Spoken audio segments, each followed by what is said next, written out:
Just so everyone knows, this hour-long program tonight here on the Cinefanatics YouTube channel has been accurately thought out, and every single word and syllable that will be uttered on tonight's show has been thought of before it escapes our mouths. Cap, barely got the intro out. Okay, whatever. Screw it. Let's go.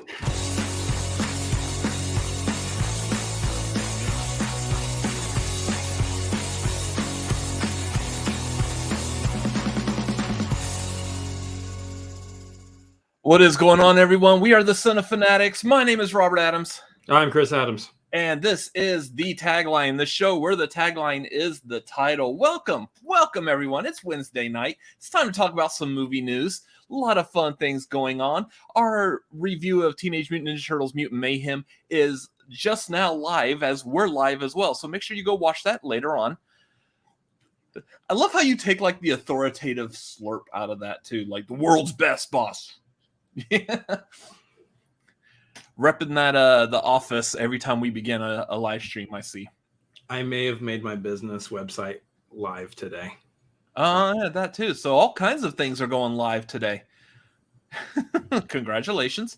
Anyways, as we get started real quick, y'all know the YouTube things. Y'all got questions, comments, issues, complaints, streamlabs.com/cinefanatics. If you would like to help pay some bills, that would be great. Thank you. Very much appreciate like anything you could possibly afford, because it's not like we're anyways. Yeah, fun things. Streamlabs.com/cinefanatics.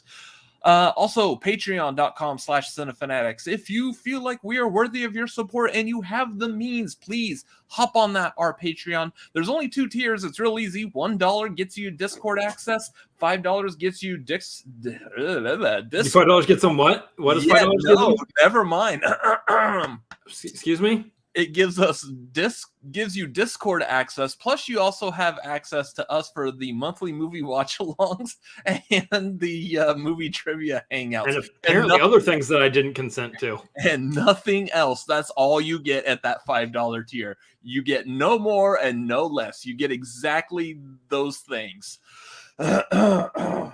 Anyways, as for those things that are coming this month, the watch-along and trivia hangout, the movie watch along will be on August 16th after the Tagline. That is a Friday night. What movie we're going to watch? That's yet to be determined, but we will make that decision soon. That's a Wednesday night, not a Friday night. Don't know why you said Friday. Did I say Friday? Yeah. Wednesday night. You know, the night that we do Tagline, like right now. Just on the 16th after Tagline, we'll be doing the watch along. And then followed up by August 30th, that is 2 Wednesdays later, we will be doing our movie trivia hangout. It's going to be general trivia this month. It's not focused on any one particular actor or director or theme or genre or year, decade, whatever. It's just general movie trivia. So come hang out and join us for that. If you think you're good at movie trivia, test that knowledge. Let's have some fun. So that will be August 30th, 8 Pacific, 11 Eastern, roughly after we're done with Tagline. Anyways, other upcoming shows. We do have the marquee this month. That will be Friday. It is Friday, August 25th. That's going to be at 7 Pacific, 10 Eastern. Please note we are changing that time a little bit by 30 minutes. Instead of it being 7:30 Pacific, 10:30 Eastern, it'll now be 7 Pacific, 10 Eastern. There's no reason to do it on the 30 because that was how my job was, and my job doesn't work that way right now, so it doesn't matter.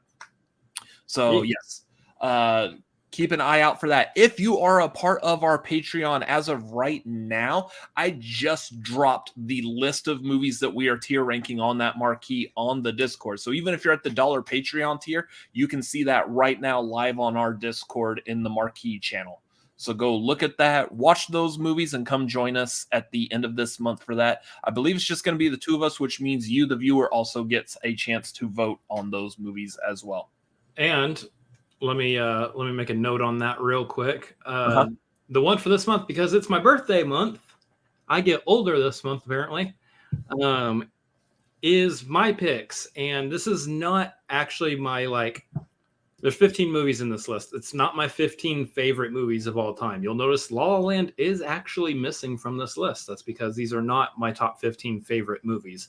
In fact, none of these movies are actually in my top 15 at all. What this is it's a list of 15 movies that I actually really enjoy and only either rarely talk about or never talk about at all. And so this gives me an opportunity to share with you guys 15 movies that I really like and barely ever talk about, or, never talk about. So it'll encourage you guys to watch some of these movies before we rank just 15 general random movies. Yeah, there's a couple on there that I've been needing to watch, and thanks to the marquee, it's going to force me to watch them. There's one on there in particular. You just showed me the trailer. Like, I've heard of this movie. I am aware of this movie. I know who's in this movie, but I guess I just really haven't actually given it a good glance, and you showed me the trailer. I was like, that looks really good. And the fun part about it, too, is it's an A24 film. Ooh. Yeah, so I'm eager to looking forward to that one. So I'll be watching those pretty soon here. Anyways, that is it for what is coming up for the rest of this month. So again, Patreon watch along August 16th after Tagline, Patreon trivia hangout August 30th after Tagline, and then the marquee Chris's picks on August 25th, 7 Pacific, 10 Eastern live. Only movie we've really watched this past week, brand new, is that Ninja Turtles movie, which we just watched last night. And again, the spoiler-free review is live on our channel right now. So after you're done watching us, feel free to go head over there and get our thoughts, feelings, and opinions, because we got some. And no spoilers for the actual review. We may not be falling in line with where everyone else seems to be thinking. We've got some opinions. So we feel the way we feel about movies. We don't care what anybody else says or thinks.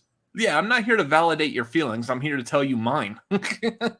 So except Avengers Endgame is fantastic. It is. It absolutely is. But yeah, we got some thoughts and feelings on that Ninja Turtles movie. So if you're curious, if you follow like our thoughts and feelings and opinions of stuff and you care to know what it is, go check that out after Tagline is over. But please stay with us while we talk on the Tagline. We appreciate that. Thank you. Anyways, let's go ahead and jump into some movie news. Ladies and gentlemen, good evening. This is what's happening in your world tonight. We apologize for the interruption. back to you. It's time for weekend number 30 of the box office for this year. We're 30 weeks into this year already. 30 weeks in. We are past the halfway point in this year. So, can we guess what the number 1 and 2 movie of this box office is? Can we? Can we guess what the number 1 and 2 movie are? Spoilers, hints. You should know. They were the 1 and 2 movie last week. Number 1 movie in the box office this week, again, with about a 42% drop, making another $93 million in its second weekend domestically.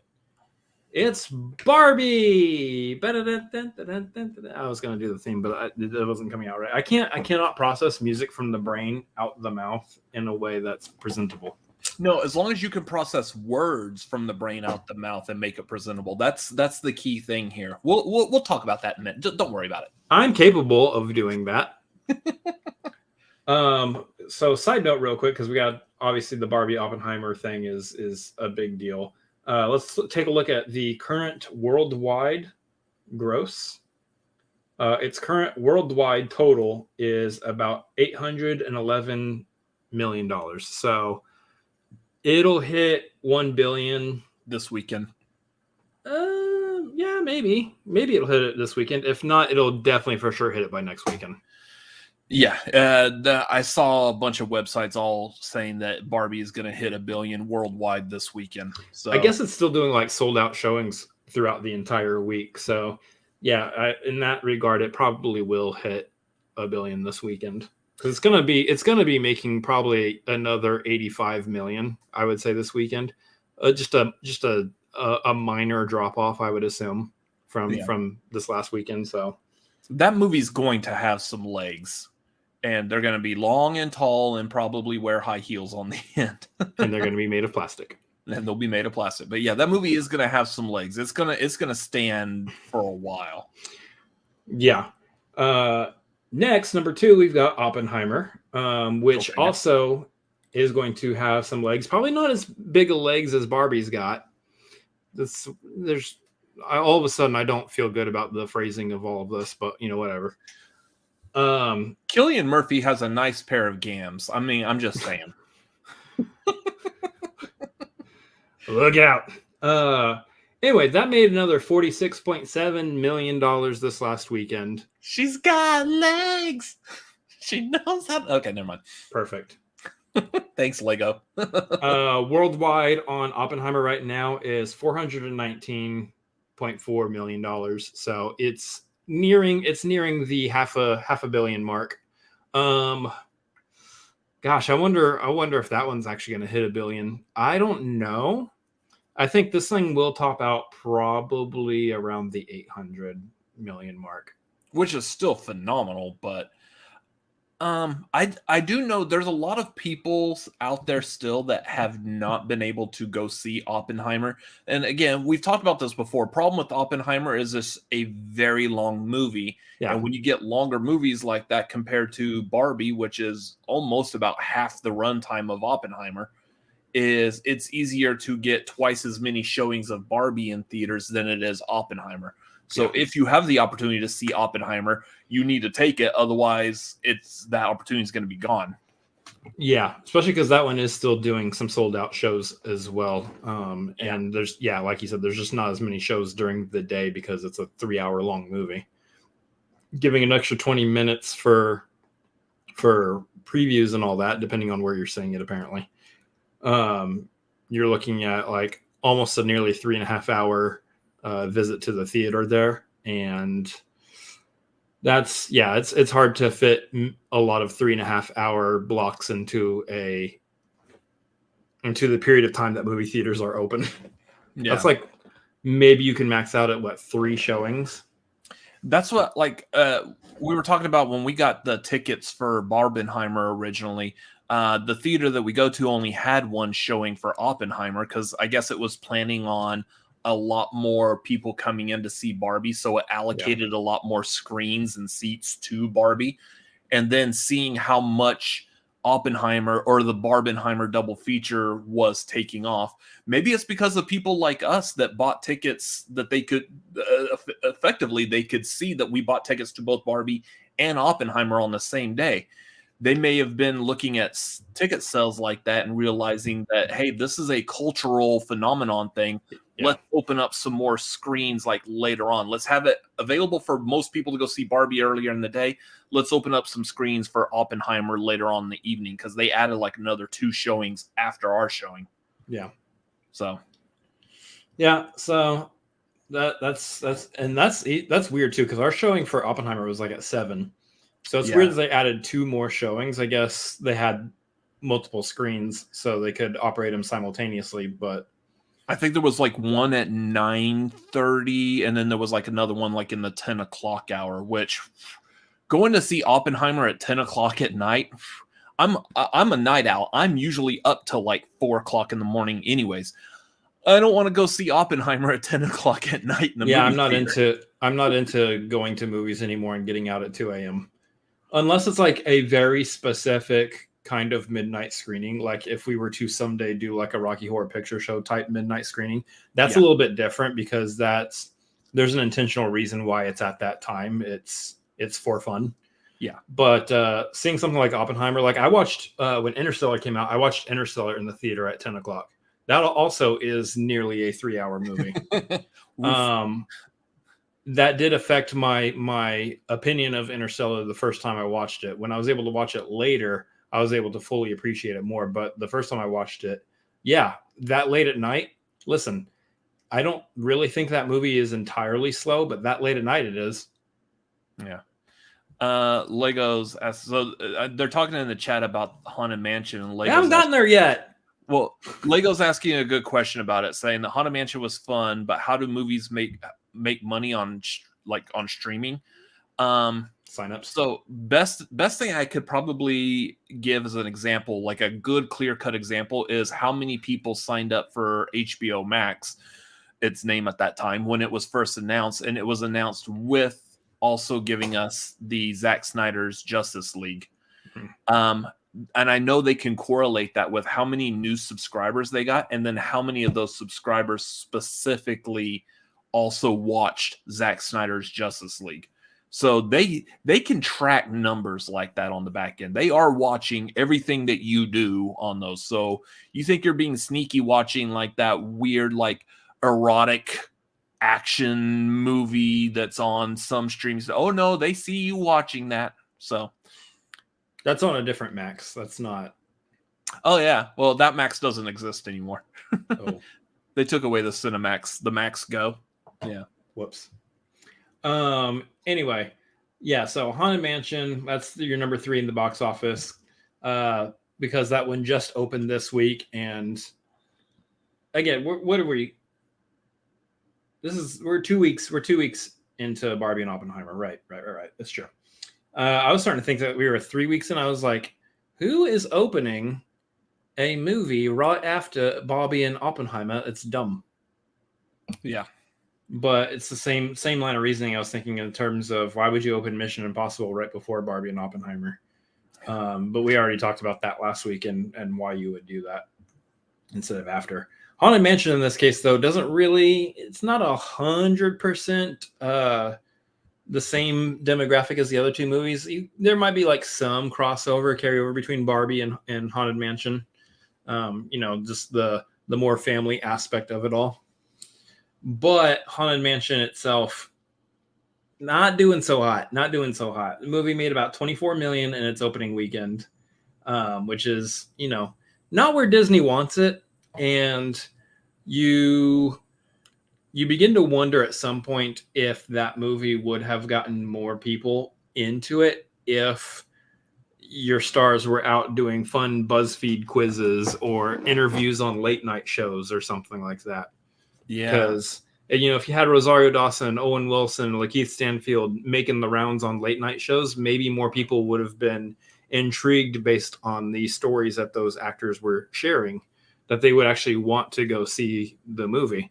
So this is actually a situation where I really do wonder if the strikes are affecting the desire for people to go see some of these movies because they're just not seeing it promoted outside of trailers and movie theaters. Sometimes trailers and movie theaters are enough to get people into the seats, and sometimes they aren't. So it's interesting. It's very interesting to see that. But as they're talking about in the chat, I too think that it probably would have served better as just a Disney Plus release rather than in the theaters. And that's kind of what I thought they were going to do when I heard they were making another Haunted Mansion, because obviously we had the one with Eddie Murphy back in the day. But didn't do very well. Yeah. Making a new one, I would have assumed, this is going to be a nice, fancy, we're basing another movie off of the ride, and it's going to be a nice draw, original content to try to pull in people to Disney Plus. Which, whether or not, you agree that Haunted Mansion is a Disney Plus seller or not, I really think it's the Marvel and Star Wars of it all that sells Disney Plus. But I'll be honest, I don't think, I know I've seen trailers for Haunted Mansion because they've played before movies that we've gone to see over the past couple of months. Yeah. I don't remember a thing about them. The most I remember is the movie has Owen Wilson, Lakeith Stanfield, and I believe Tiffany Haddish is in it also. Rosario Dawson, Danny DeVito. Yeah. Okay. Yeah. Jamie Lee Curtis. I completely didn't know that Danny DeVito was in it. Jamie Lee Curtis, and I believe Jared Leto's in it too. Yeah. I don't remember a thing from those trailers. So they really haven't pumped out that movie and promoted it to really keep it in the forefront of minds. But again, that's one of those situations where in a time of striking actors, if you really want to get some heavy promotion on your film and you can't use the actors to promote it, you got to get creative in how you pump it out, apparently, and kind of drop the ball on that one. But there also wasn't a whole lot of time to kind of sort that out, I think. There's some ways of being creative, and then there's some ways that are not, and we will talk about that here in a little bit. Yes. So, yeah. Haunted Mansion, we didn't go see it. I personally am totally fine with waiting for Disney Plus, and whenever it does drop on there, I'll give it a watch. I'm not in an all-fire hurry. I know we want to do reviews and stuff for as many movies as possible, but sometimes for budgetary reasons, we got to let a few fall through the cracks that aren't as enticing to us. So we will we'll give you our thoughts on Tagline after it hits Disney Plus and we have a chance to watch it then. Yeah. Going on next down the line, we got number 4 is Sound of Freedom, still hanging out in that top 5 spot. Those top 5 spots. Number 5 is Mission Impossible: Dead Reckoning Part 1. Number 6 is opening this week is Talk to Me, that A24 horror film from the Raka Raka dudes. Which I want to go see. That opening at number 6 is probably still okay for it. I don't know what the budget is on that. I imagine it's $4 million. All right, well, it's already made marketing. Yeah. I don't know if they spend $100 million to market horror movies, but I feel like if the rule was that it's double the budget, then they've passed double the budget already because they made about almost 10.5 million opening weekend. There's a showing of it tonight. I might go see it later on tonight after we're done. Ooh, maybe. Interesting. I don't know. We shall see. Number 7, Indiana Jones and the Dial of Destiny. Number 8 is Elemental. Number 9, Insidious: The Red Door, which I believe is now making its way to video on demand, which is already really quick because it was that's less than 4 weeks into its screenings. So that's a pretty big deal. And that one apparently actually is considered a success since its budget also is very low, like most horror movies, and it's made almost nearly 200 million in the box office. So good for it, I guess. And the number 10 spot is Spider-Man Across the Spider-Verse, still hanging out in that top 10 after 9 weeks. You love to see it. That one will also be available for home viewing within, I believe, like the next week, which I cannot wait for. I am so eager to watch that movie again and be able to hear it for the first time. Yeah. And this is going to be interesting for a box office this next Tagline week. Talking about the Ninja Turtles versus the Megalodons. Yeah. Since the Meg 2 is opening this weekend. You haven't seen the Meg. Yeah, I have. You did? Mm-hmm. Okay. It's goofy. It's a goofy movie. I'm not talking about the Disney one. It's a good throwback to like your older like schlocky movies that came out. Like say after Jaws was such a big hit, there were a lot of movies that were very similar to that. Mainly in horror, there was the Piranha movies, which Piranha 2 was the directorial debut of James Cameron. Go figure. So the Meg is very much a throwback to those kinds of schlocky Jaws homages. I think it was fun. I think it was an okay movie. It wasn't the greatest, and it's not like really a movie I'm eager to go rewatch. And I really just do not have too much interest in the Meg 2. Right now, we're in a position still with this channel that we don't necessarily need to go watch every single movie that comes out every weekend. No, I'm waiting on Meg 2 also. Yeah, and I'm not interested in going to see Meg 2 right now. I would like to take a break from my wallet would like to take a break from going to see a lot of these movies for a minute. So I think the next big one we're looking at going to and doing a review for is probably going to be Gran Turismo, Blue Beetle, whichever one comes out first. Yeah. Which we'll talk about that here in a minute too. Yeah. So both of those. Anyway, that's your box office for this week. Looking pretty good for Barbie and Oppenheimer. Yeah. Curious to see where they'll be next week. Pretty close to the same spots. Yeah, probably. I don't know if the Ninja Turtles and Meg are necessarily going to knock them down. Ninja Turtles may have a shot, but I do think this next weekend we will see the Barbie and Oppenheimer split. Ninja Turtles will probably pop in between. Barbie will still stay number 1. Ninja Turtles will probably take number 2. Oppenheimer will take 3. And Meg will take number 4. And Meg may take 4. Yeah. Unless people are really on board with Sound of Freedom still for some reason. Did you say I don't know if I missed it, but did you say that Mission Impossible is still on was number 5? Okay. Mm-hmm. All right. Yeah, that one I was wondering. All right, let's move into some movie news. Before we get into like sharks, before we get into the actual major movie news, every once in a while, like I don't necessarily like to highlight these every week because it's something that could potentially be happening, and it's sad. I don't know. It's just sad, but a few of these that I feel like we get a personal connection with that we just really enjoy. I do want to talk about them. This past week, we did have the loss of Paul Reubens, Pee Wee Herman for most people, if you know who he is.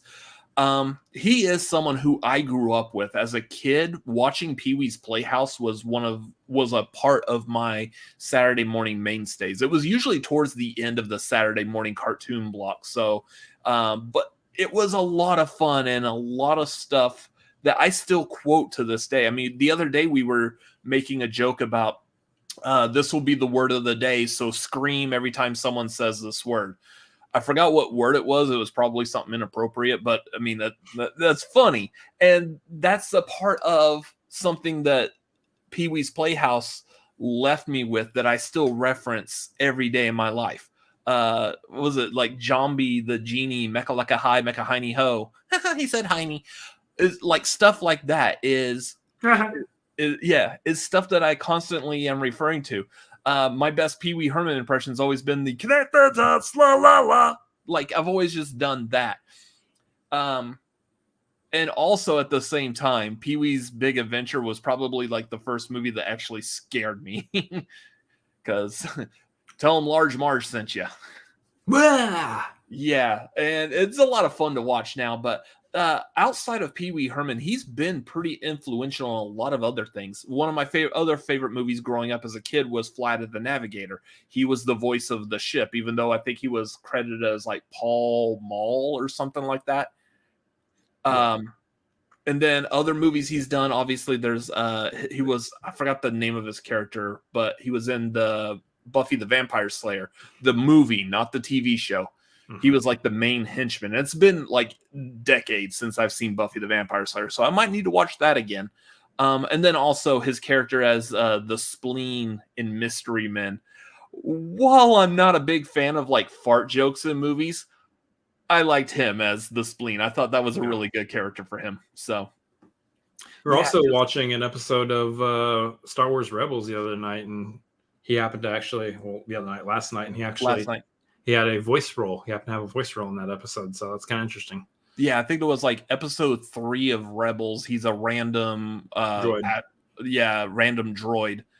And we were going back after I saw the credits. I was like, wait, what? Went back in here and like, oh yeah, you can definitely tell that's Paul Reubens. So yeah, it's sad to see someone who like was someone who actually did influence a lot of like what I watched and was entertained by as a kid. And then hear of him passing just way too young. He's still, last I heard, he was still in the process of still bringing back Pee Wee. And I don't know if like you or like anyone watching, if y'all seen him as Pee Wee lately, especially doing like the late night show circuits as Pee Wee, he still looks good. Yes, he looks older, and he was showing some signs of his age, but he was still looking really good as Pee Wee. He still had like a youthful vibrance about him. Yeah. And yeah, it's just so sad hearing that happen. So yeah, rest in peace. Hope his memory may be a blessing. I don't know if you have any other like personal connections to Paul Reubens. He was more popular when I was a kid. Yeah, no, the closest connection I had was Mystery Men. I actually really enjoyed Mystery Men, so seeing him in that movie was like my closest connection to him. That, and of course I've seen, Flight of the Navigator a couple times. So both of those together. Yeah. Was never really into Pee Wee, or Pee Wee really wasn't of my time. So yeah. Anyways, before we get into some more movie news, there was a couple like big movie news things that dropped today that were added onto the show notes here like last minute. So I just want to quickly cover them. Apparently Gal Gadot's going to be doing another Wonder Woman movie finally, but this time it's going to be within the DCU. And last I checked, I don't believe this was actually 100% confirmed, but it's just very likely is what it sounds like. It's something that I believe was said in passing by Gal at one point, and I don't know when the actual moment she said that was, because I don't know if she's able to speak about it right now, given strikes and everything is going on. But yeah, it's it sounds like they're working on Wonder Woman 3, even though it wouldn't really be the third. It would be the third Wonder Woman movie using Gal Gadot, but I don't think it'll be in that series. It would be her playing a rebooted Wonder Woman, which is an intriguing concept to me. And honestly, in my mind, there's no reason why you can't do that. There's no reason why you can't use the same actor as before if the story you want to tell makes sense to do that. There's so many people, and I'm going to get on a little mini soapbox real quick before we move on. There's so many people flying off the handle on whatever that social media site is called now. And they're just like going off on, apparently James Gunn just hates Henry Cavill since he's the only one who's not going to get recast, or he's the only one that's getting recasted here. Everybody else is going to stay playing the same characters. Obviously, Ben Affleck is not coming back as Batman. I doubt Ezra Miller's coming back as Flash. Jason Momoa is probably going to move over to Lobo and not be playing Aquaman.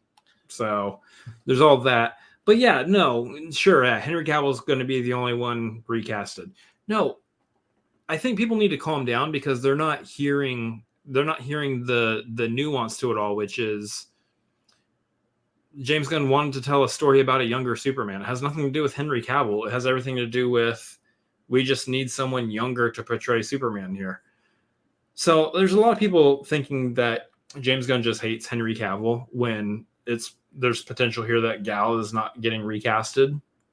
They're like, well, it doesn't work if you're going to have a younger Superman. Why would Gal still be Wonder Woman? Because you're not having a Wonder Woman who's younger.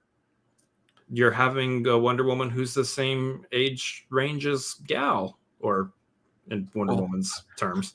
That, and if you remember the movies, we saw Gal Gadot as Wonder Woman during World War One, and then we saw Gal Gadot as Wonder Woman in the 80s, and then we've seen Gal Gadot as Wonder Woman in the current modern times in like the Justice League or BVS or like all the plethora of cameos that she does in pretty much every single DC movie that comes out now. Calling it now, she will pop up in Blue Beetle also. Oh, probably, yeah, maybe. Yeah, I think a lot of people need to calm down, honestly, about this and wait. Let's just, first of all, I don't trust anything unless James Gunn says it, because James Gunn's been pretty good about just confirming everything that needs to be confirmed himself. He's not going to go through a publication. He's not going through, some third party of some sort. He literally gets online and just confirms things himself, or something gets presented and he'll retweet it or repost or whatever it's called. He'll do that and he'll say, yeah, this is true. And he'll just confirm it himself. So I'll wait till James Gunn says something about this, because until then, it's just a rumor in my mind. So, and then also on top of that, I also want to wait and hear what the creative thought and reasoning is behind that, because people get all up in arms until they hear a really good creative idea, and then magically everything is okay. I think everybody needs to take a chill pill and sit down for a minute. Yeah. So yeah, I kind of like this. I mean, I've been known as having like the scorched earth point of view on what they should do with DC. I do like the idea that Gal Gadot can still play Wonder Woman, because I love her as Wonder Woman. She's fantastic.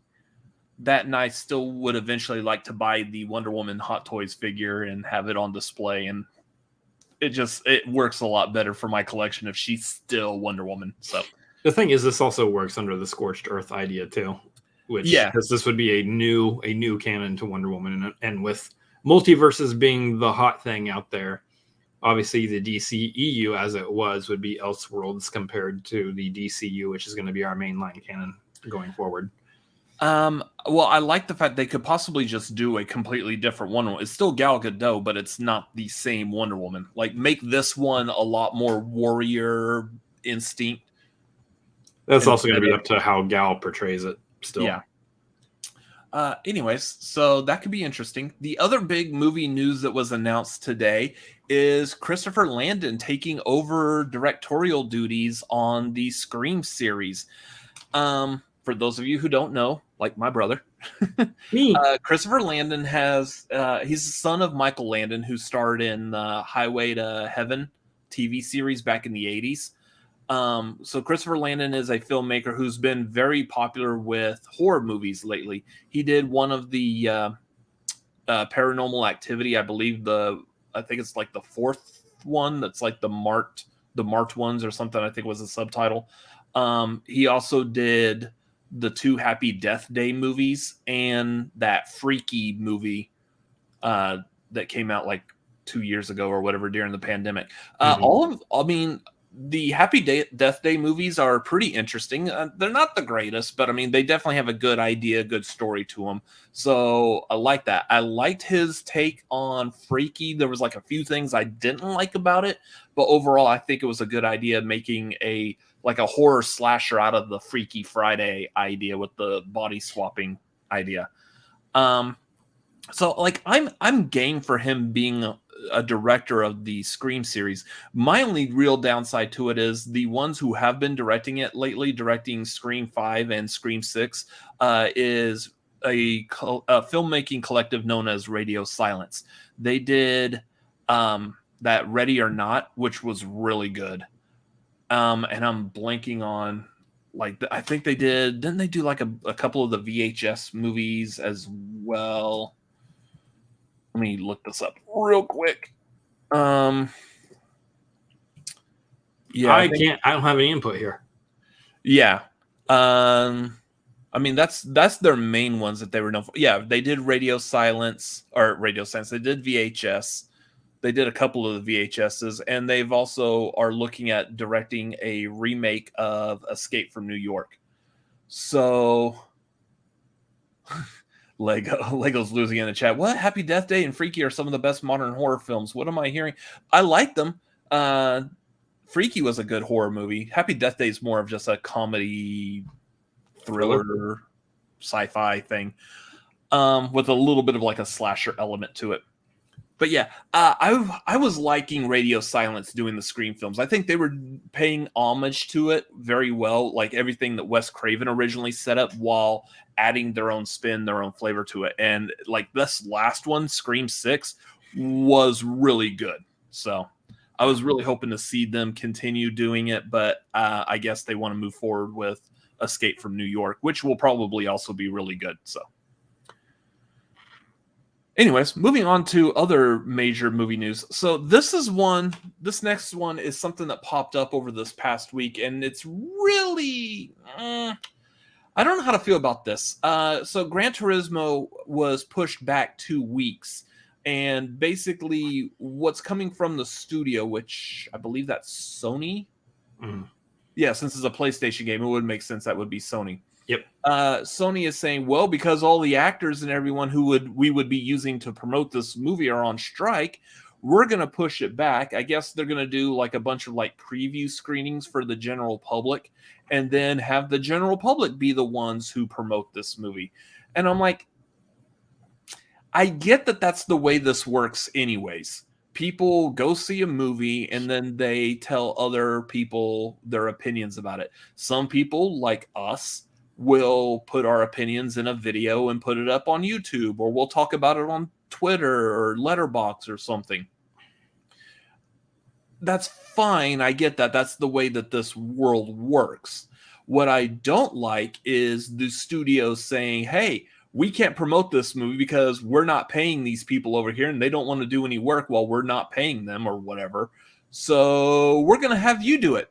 Like, just actually acknowledging the fact that they can't get the actors to promote it, so they're going to rely on the general public or YouTubers or anyone else to talk about this movie. I don't like that. I don't like that the studio is basically the studio saying, you will do what we want you to do. The actors are on strike because we're not paying them. So you go do our bidding. And here's the other added benefit. We don't have to pay for you to talk about our movie. You're going to actually pay us, in some cases, to go see this movie and then talk about it for free. So, yeah, I don't know how much I like that idea. It's one of those things where it's like, the theme for tonight is going to be, sometimes you just don't have to say it out loud. You can think it. You can understand that's the way it works in your mind or whatever, or the way you choose to see things. But you don't have to say things out loud sometimes. You can just keep it to yourself. And this is one of those situations where Sony saying, hey, we're going to have all the basic general public go out there and promote it for us. We all understand that's how it works. You don't have to say it out loud because it just makes you look terrible. And it makes me feel dirty. Like I'm over here supposedly going to promote a movie in some form that your actors can't promote because, again, you're not paying them. I don't feel right about that. And I don't know. It's just really weird situation. It's a flex. It's a weird flex by a studio going, we're going to be fine because we know you will talk about our movie. So go for it. Have at it. Good boy, good girl. Talk about our movie. Here's some food. Just kidding. There's nothing here. We're not giving you anything. Yeah, we can't give you any food at the theater. Have you seen the prices for that popcorn? It's insane. Yeah. And now it's going to be even higher because we're not paying our writers or our actors, so we're not releasing movies. So the movie theaters, again, are now being put in a position where they're not making any money, and they're having to probably raise concession prices to keep the business running until you do start paying your writers and actors, and we do get movies back in the theater again. I'm going to make like a Robert Rants like segment of this show. Now that the Barbie watch is over, let's add a new one. I feel like I could easily do that like almost every week. Anyways, I'm going to put I'll stop with the ranting there because I'm going to rant again here in a little bit. We're going to get two tonight. It's an angry show tonight. Yeah. Anyways, while we're talking about movies being delayed, Sony dropped a huge list of movies that are being delayed. First and foremost, the biggest thing on here is that they have unscheduled Beyond the Spider-Verse. Boo! It was set for March of next year, and now who knows? Boo! And I will also shout out real quick, if y'all don't follow Discussing Films on Twitter, they've been doing a fantastic job of talking about movie news lately. I think they actually tweeted out about this, that Beyond the Spider-Verse has been unscheduled, and they did like a little blurb like Sony doesn't know where to release this movie at this time. And then right underneath they're like, this all could also have been resolved had you just paid your people. So go follow them if you don't follow them, just because that's just great, the stuff they're doing over there. Beyond the Spider-Verse has been unscheduled, something that didn't need to be done if the studios paid the writers and actors fairly. Yeah, that's how they phrase it. Like every time it's like something the studio had to do something. They didn't have to do it. They could have just paid people fairly, and then they wouldn't have been in this position. Weird. Yeah. So other Sony delays that we got. Some of these I don't know when they were originally going to be released anyways. So Madam Web apparently is being, this one's weird. So Madam Web is, and I don't know if I was reading this wrong. Madam Web was pushed back to February 14th of 2014. 2024, not 2014. Or 2024. So Madam Web is going to come out before Craven now? I didn't even know. Yeah, I was going to say I didn't know Madam Web was scheduled for this year. I didn't even know what it was scheduled for. I'm actually willing to bet. I think that's just now its actual release date. I don't think they actually had a release date attached to it. And that's what I was saying. Some of these I didn't know. It was previously scheduled. So it was scheduled to be released July 7th of 2023, then pushed back to October 6th of 2023, then to February 16th of 2024. Now it's February 14th of 2024. Whatever. I'll rant about Madam Web as we get closer to it, or when we get the first trailer or whatever. Ghostbusters, whichever is the next title of it, is pushed, looks like, to March 29th of 2024. Again, I don't know if this was actually pushed or if that's just when they're releasing it. Ghostbusters they had the original slate that was supposed to come out this year when I think they first announced it, but I think that they just hadn't made any chatter about the release date until now. Yeah. Like it definitely was not going to come out this year, because I don't even know. I think they've started filming it, but I don't know where it's at in the filming process. I think it was almost like pretty much done last I heard. And it's also definitely being called Ghostbusters After Afterlife. So stupid. All right. And then wait, really? And then there was Bad Boys 4, which is coming out June 14th of 2024. Bad Boys for Life again. Yeah. Bad Boys for Life too. Again, that was also one that I don't think that there was actually an official date already announced as to when it was coming out. Same with Venom 3, which is July 12th of 2024. And then Craven. Craven is one. So Craven was supposed to be coming out this November, and it has now been pushed to August 30th of 2024. We are having another Morbius. Owen Wilson? Yeah. We're having another Morbius thing here where we're going to release a trailer for a movie that's probably going to suck, very likely, and then we're going to delay it. So we already got the first trailer for Craven, which, again, whatever. And now we're going to delay it like almost an entire year. So means we have to hear about this movie for at least another year, which is unfortunate. Yeah, be ready to see that Craven trailer in the theaters a lot. Now, that all being said, I know you got one more movie to mention here. Actually, mention that last movie, and then I'll Karate Kid. Apparently, there's another Karate Kid movie coming out December 13th of 2024. I feel like I've heard of this, and I just don't know anything about it. But yeah. Anyways, that's another one that I didn't know if there was actually an announced date, but sure. Back to Craven. My problem with all of these things, well, not even really Craven. My problem with all of these things is that if things get resolved with the writers and actors here in the next, like, however long, here pretty soon, like within the next month, I don't see any reason why they can't revisit this and go, all right, just kidding, we're going to move some of these back up again.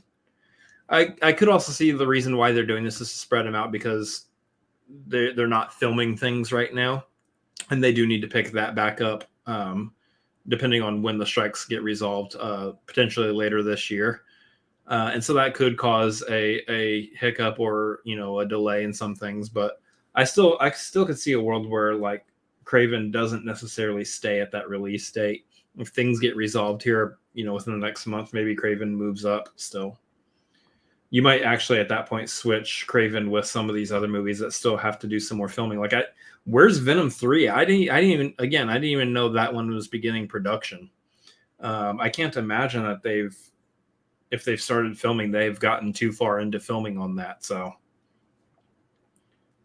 yeah, no, I could see Venom at the very least switching a release dates with Venom 3 for that reason. Yeah. And yeah, then Karate Kid. So yeah, that was all the delays for what Sony has announced. I hope Jeremy says Beyond the Spider-Verse might not come out until 2025 or 2026. I hope that's not true. Beyond the Spider-Verse, all the striking stuff aside, of course, that takes precedence. But beyond that, that movie needs to come out next year. This is one of those situations where you had like Infinity War, and then you had Endgame the following year. You couldn't wait longer than a year between these movies, and I think that's the same with Spider-Verse. Maybe the implications or the stakes aren't as high as Infinity War and Endgame was, narratively speaking, but it's still enough of a cliffhanger that's like, yo, I'm not waiting 2 to 3 years for this cliffhanger to be resolved. You're gonna lose my interest if that's the case. Yeah, the big one I always use in comparison like this is the last season of Breaking Bad that was split in half. The first half of that ended on such a massive cliffhanger that anyone who watched Breaking Bad when it originally aired on AMC, you know exactly what cliffhanger I'm talking about. And you didn't get a resolution to that for a year. I didn't watch it when it first broadcast. By the time I got into Breaking Bad, it had already been, it was like on streaming and Blu-ray and whatnot. So when I hit that cliffhanger, I just played the next episode and continued watching. I would have been a gigantic mess had I had to wait a year with that cliffhanger. And that's the thing here with how Across the Spider-Verse ended. I kind of want to know what's going on, and I want to get to that. So having to wait who knows how long now, that's really messed up. And then this... So as far as I'm aware, animation does operate very differently to other productions because animators are not on strike. Animators are not writers. Animators are not actors. So theoretically speaking, production could continue on an animated movie in terms of continuing the animation. I think where you have a hiccup though is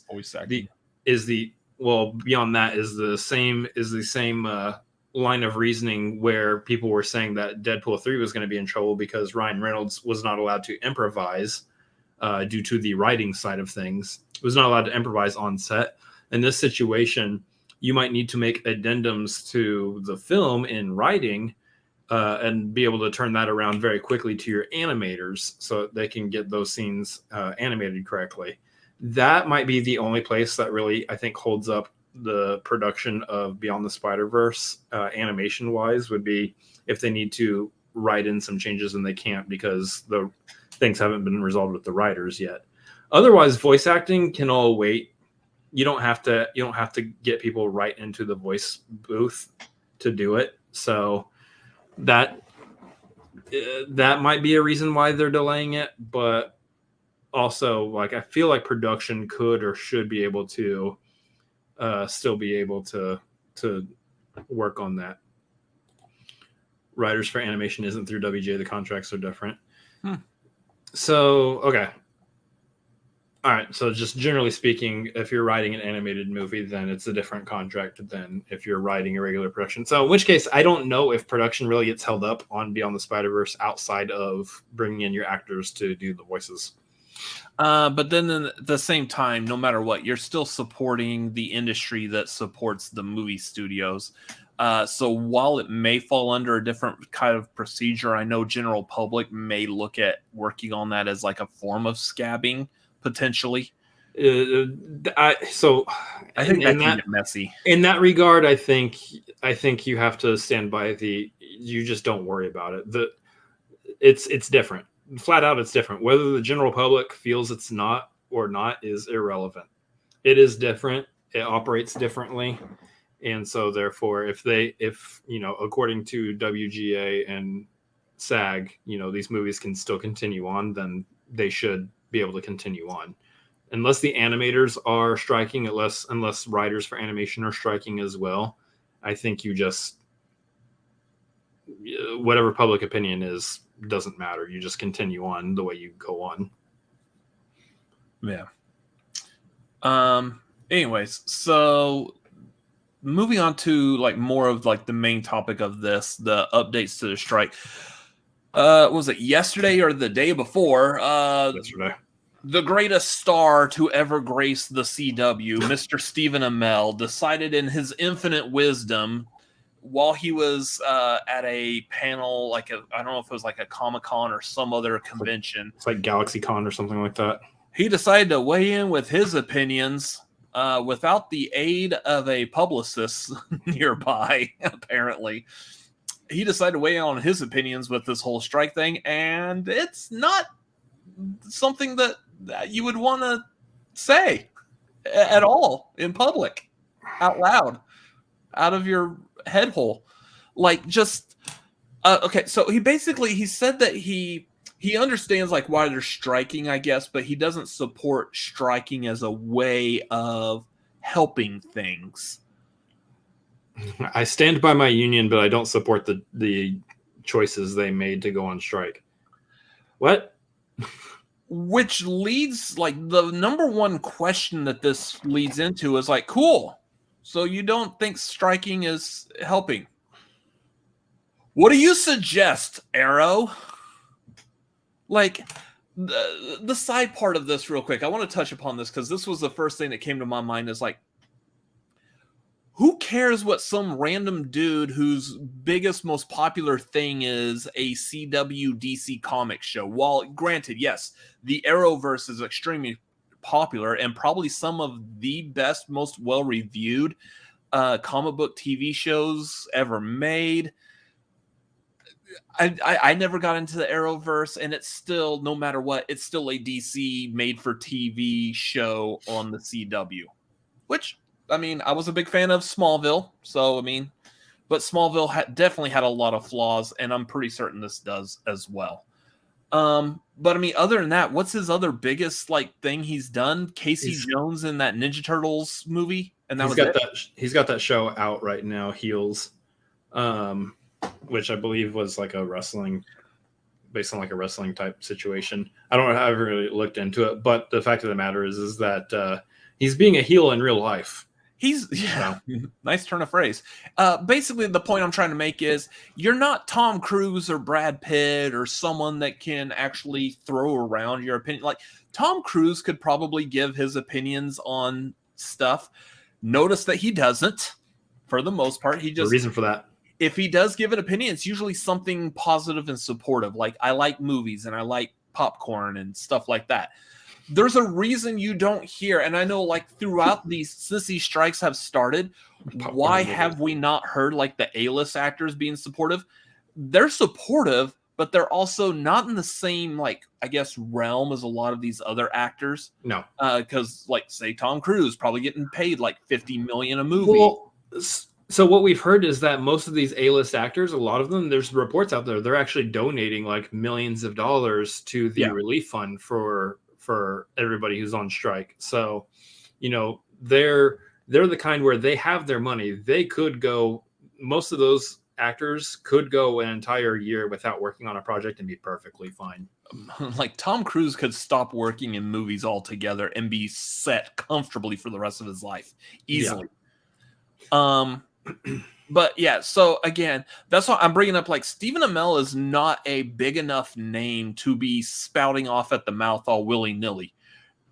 This definitely could hurt him. And I mean, it's detrimental for essentially his coworkers. You know how awkward it's going to be to show up like after all this strike is over on set for a new movie. And he's like, hi guys. Well, that was a fun time we all had when we weren't able to work. And they're all going to look at him and go, shut the up, you bastard. Yeah. The problem in this situation is that he says he supports his union. Well, his union is not going to be supporting him for much longer. There's no way that SAG doesn't kick him out for these kinds of comments. Now, granted, I think the only real way they kick him out is if he's breaking the rules, which, based on some clips that I've seen, I believe he is. I believe he's still trying to talk about his show that's currently going into, I think it's second season or something like that. I think he's still trying to talk about his TV show right now. And he's doing it in kind of a sly way. I think that is enough for them to kick him out. I think him speaking out about this like this is enough to kick him out, honestly. I would. And then the other thing too is that it's like I put this on Twitter myself. He's allowed to think and feel however he wants. If he doesn't like the strikes, he's absolutely 100% allowed to feel that way. He is within his right to think and feel like that. And then he's even allowed to say something. He's allowed to publicly speak on that and say he doesn't like the strikes. But he has to understand two things. One, he, in order to remain in SAG, must still follow by the strike guidelines, regardless of how he feels about them. And then 2, when he speaks out about it, he must understand, accept, and be okay with the fact that a lot of his peers and coworkers are no longer going to want to work with him, like him, and a lot of his fans are also going to be pretty much against him at this point. So these are decisions that these are things that you can be okay with if you want to go ahead and speak out like that. Otherwise, this is one of those situations where you should have just kept your mouth shut. You should have just not said anything. And the thing that I really I've ranted about this before. If you are a person who is a public figure like that, don't say stuff without thinking about it first. I mean, he's making such an off the hand comment. He's sitting at a table at a convention talking to a fan, just random comment, not realizing what he's saying, and his comments could be the end of his career very effectively. Well, the interesting thing, and he didn't think about that. The interesting thing is today there's an addendum to the story in which he was saying that, man, I wish these comments I said in private stayed in private and weren't made public. And we're like, are you dumb? Are you actually half a brain? Because you made these comments at a public convention in front of an audience of people who had their phones pulled out. You were not in private. That is absolutely not private. That is the very definition of straight up in public. I don't understand how you thought that the things that you said in front of people publicly would not be presented in front of people publicly. You were not in private. I mean, so I compare this. I'm not mentioning any names, but we have known people personally in our lives that have said the wrong thing or spoken up at times that they really just should not have said anything, and everything would have been a-okay had they just kept their mouths shut. But nope, they had to go and say something publicly also, and they pretty much they dug themselves either a hole or they put themselves in a position that I guarantee they didn't want to be in.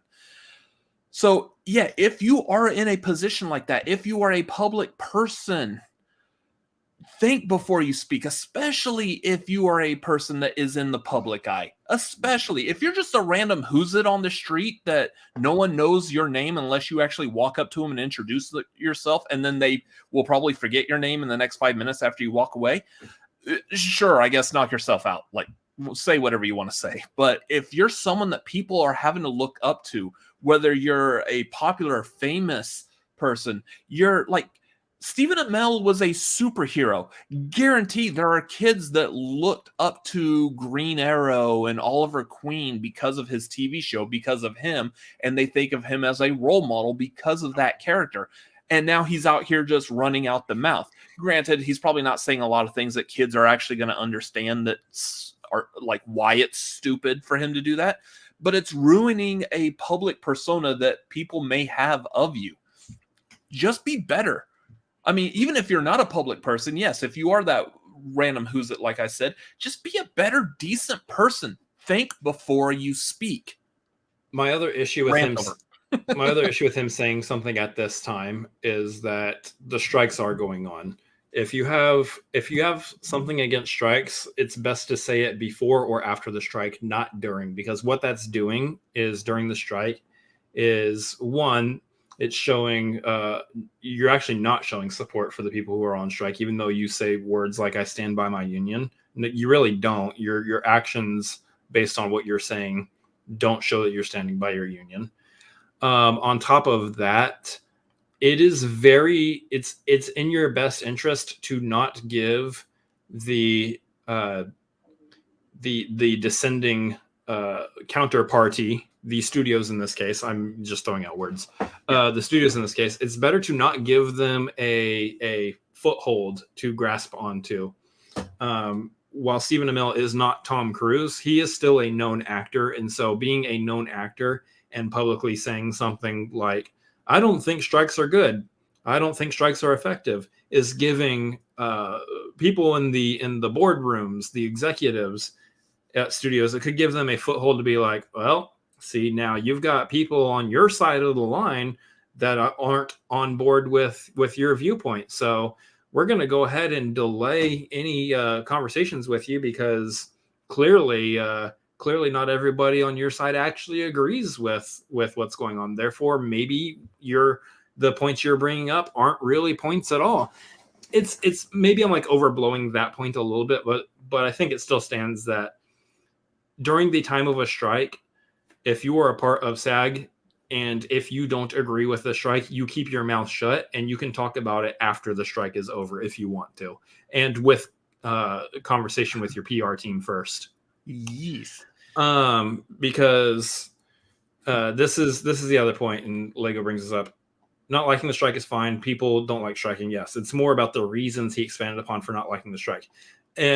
Yeah, he gave reasons for why he didn't think strikes are an effective tool. The problem is that he did not give any counter ideas to what would be a better tool, what would be a better negotiating tactic. He just blurted out his personal thoughts on strikes during a time where a strike was happening, and he really should have. If he's going to go that route, I recommend you don't, but if you're going to go that route, present some other ideas for what you think would have been a better course of action. That way people don't think you're a complete and utter idiot and a fool. Unfortunately, people now think he's a complete, utter idiot and a fool. I was going to bring it back. Or an effective tool. So, good job. Anyway, Batman's not going to be in Green Arrow too. No. So let's end this on some positivity, or at least what little glimmer of positivity we could potentially get. Hopefully. It was announced yesterday that at least the Writers Guild is meeting with studios on Friday. The studios have decided to come back to the negotiating table on Friday. Which, I mean, that's the very first step in this. But now it's all for naught if the studios are not actually willing to negotiate. I'm willing to bet what the studios are probably going to do is they're going to come to the table and they're like, all right, we are ready to hear your proposal. How are you going to change what you want so we can agree with it? Yeah. And that's what I'm expecting. The WGA is probably going to have their demands that they've had this entire time. And the studios are going to be like, no, we were expecting you to change your stance, not us change ours. No, we're not changing our stance. You change yours, and then we'll come back. Let us know when you're ready to negotiate. Like, they're playing some kind of mind game. Like, I feel like this is going to get to the point where we're all back like in elementary school on the playground. No, you change your opinion. No, you change yours. Like, when those of us who, like, have, say, clearer heads that aren't Stephen Amell, we already see exactly how this should end, and we're the ones constantly screaming out into the ether of YouTube, hey, pay your people. It's hilarious because, yeah, I mean, I'm skeptical right now that anything is going to be resolved on Friday. I think it's good that we're at least taking the first step and that the AMPTP is willing to meet with the WGA. That's great. It's wonderful. But unless there is a, okay, we'll agree to your terms, I don't think we're going to see the strike end on Friday, at least with the writers for sure. Cause that's kind of the reason they're on strike. They're on strike, and the things they're asking for, let's be honest, the things that the writers and actors are asking for are so minuscule when it comes to the, essentially, if we're looking at just the money side of things, there's the AI thing too, but we could boil that down also to a financial gain or loss of some sort. If we're looking just at that, it's such a tiny, tiny, small percentage more that both unions are asking for their people, from the overall profit that a studio makes during the year. Is such a tiny percentage more that I think they are literally in the position where they're like, we've given you our demands. If you don't say yes to this, we're still going to be striking. And we're prepared to do that for as long as we need to. Are you prepared to not have any movies going into 2025? Any TV shows going into 2025? Are you prepared for that? Because we're prepared for you to not have those things. So yeah, I think Friday's going to be at least an interesting tell to see where the studios are at in regards to this whole issue. Because yeah, unless they say yes, we agree to your demands, the WGA is still going to be on strike. And then this is not even counting the that SAG, because I think it's literally going to be a one at a time thing. They'll work on the writers, and once the writers are done, then they'll go and see what they need to do with SAG. Yeah. But anyways, I mean, I'm not feeling confident right now. No, they're going to do this dance for a little while. Number one thing in negotiations is never accept the first offer. They're going to do this dance back and forth for a bit. Would really be interested in seeing what the update is going to be for this next week, because we might have some news to report on Tagline next week, regarding either way on this this meeting. Yeah. Anyways, so looking forward to that, whatever that outcome that may be, but don't have high hopes for it. Still trying to be positive though, so we hope everyone gets what they should get, and the writers and actors get what they deserve. That sounds like bad, but like, no, pay the people. I hope you get what you deserve. I'm Stephen Amell. I can't remember who brought it up in the chat, but someone said in the chat that at what point do the studios start breaking off from the AMPTP and start making their own deals with the unions?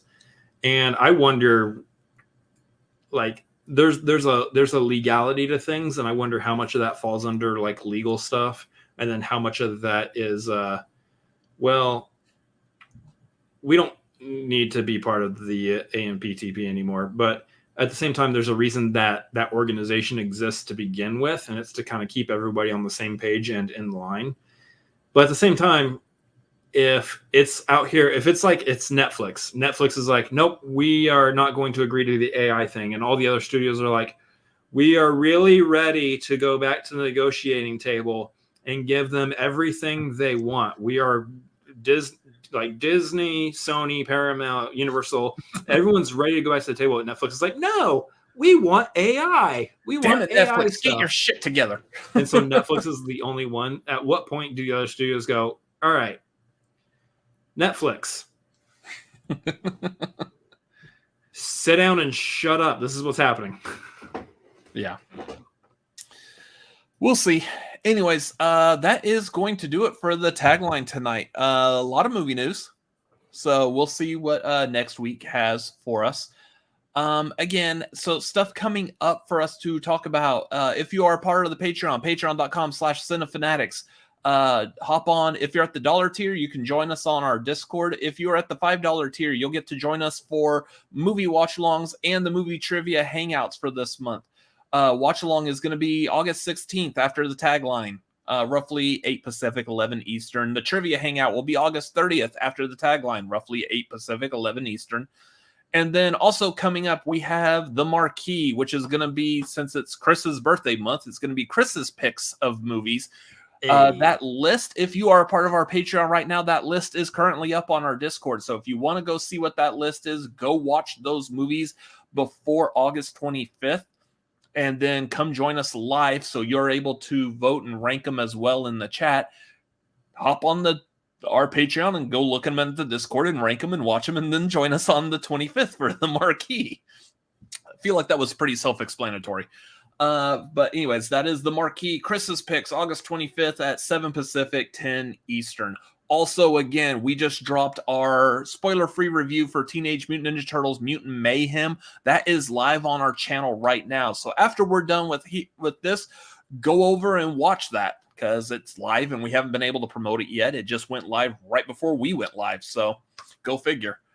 Anyways, yeah, if you want to know our thoughts, feelings, and opinions of that Ninja Turtles movie, go check that out as well, please, and thank you. Otherwise, yeah, that's going to do it for us for tonight. Make sure you follow us at The Cinefanatics on the Twitter and the Instagram. You can follow me personally at Robert Adams MLP on Twitter, Instagram, Letterboxd, also youtube.com/@RobertAdamsMLP. And you can follow me at Chris Adams MLP on Twitter, Instagram, and Letterboxd, as well as twitch.tv/Chris Adams MLP. All right, and that's going to do it for tonight. Again, thank y'all for watching. We appreciate y'all being here, and we will see you later. Good night.